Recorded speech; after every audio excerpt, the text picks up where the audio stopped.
Hi cuties! Today we are doing a commission review. I was commissioned to read The Keeper of Magical Things by Julie Leong. I have already read The Teller of Small Fortunes by the same author, and I really enjoyed that one.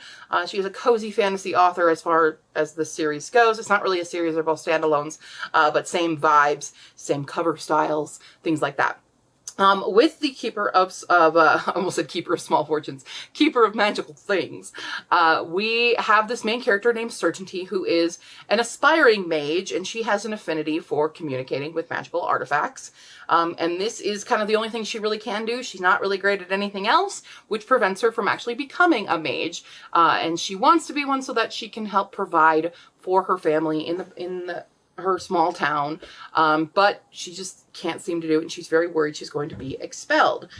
So she gets called into the mage office, essentially, and told that we're gonna have you in charge of transporting these magical objects to a non-magical town, and this is what's basically gonna make her a mage. And so she's like, yes, absolutely, and then gets partnered with a crabby mage that we have this kind of not grumpy sunshine dynamic, but I've already forgotten her name. I think it's Aurelia, who is just kind of seems to be full of herself, seems to be of the privileged lifestyle, and kind of looks down on others, but it's somewhat unintentional just because she doesn't know any better, and because of where she was raised. So she gets that kind of wake-up call while Certainty is trying to do her best, and so they kind of have this somewhat antagonistic relationship that blooms into friendship through shared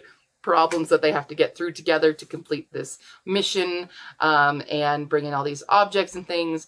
They also encounter very interesting characters, both in the town and little magical art. There's a little winged cat that they kind of adopt together, which is like so lesbian coded.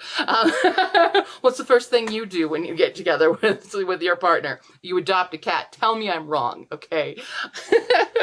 But it's very, very cute that way. This is a lot cozier than Teller of Small Fortunes. I think Teller of Small Fortunes has higher stakes in it, which is kind of why I liked it a little bit more than this one. I still really enjoyed this one.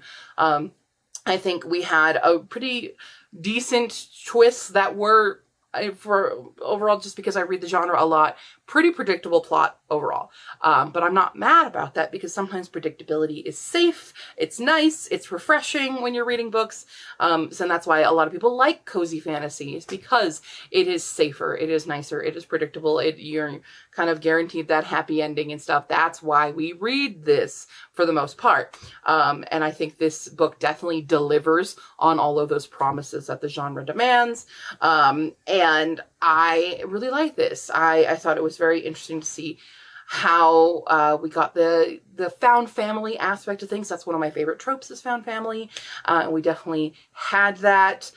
We had a beautiful relationship. I thought the pacing for the relationship was really well done. Even when they start to like really recognize they have feelings for each other, it's kind of like, okay, we shouldn't do this.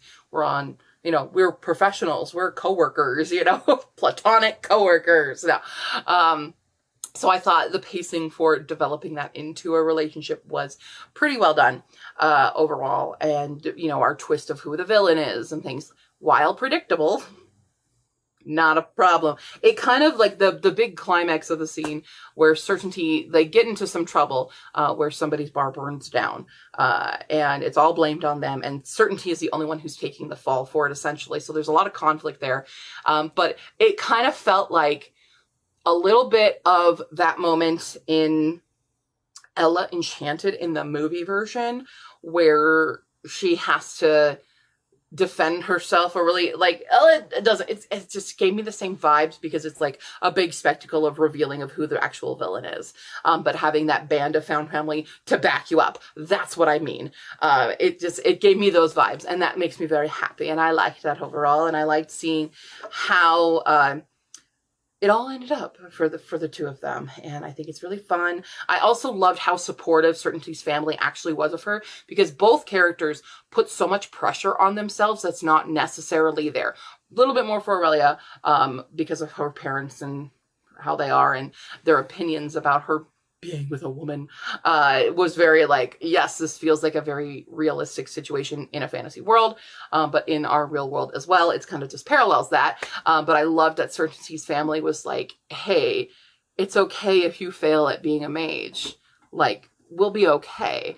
And she was so dependent on like, I'm gonna, you know, help my brother pay his apprenticeship fees and things. And he's like, actually, I can go do this here for free instead, and that's fine. I don't mind. And so I just really like the support system that Certainty actually had, even though she put all that unnecessary pressure on herself, which is very relatable.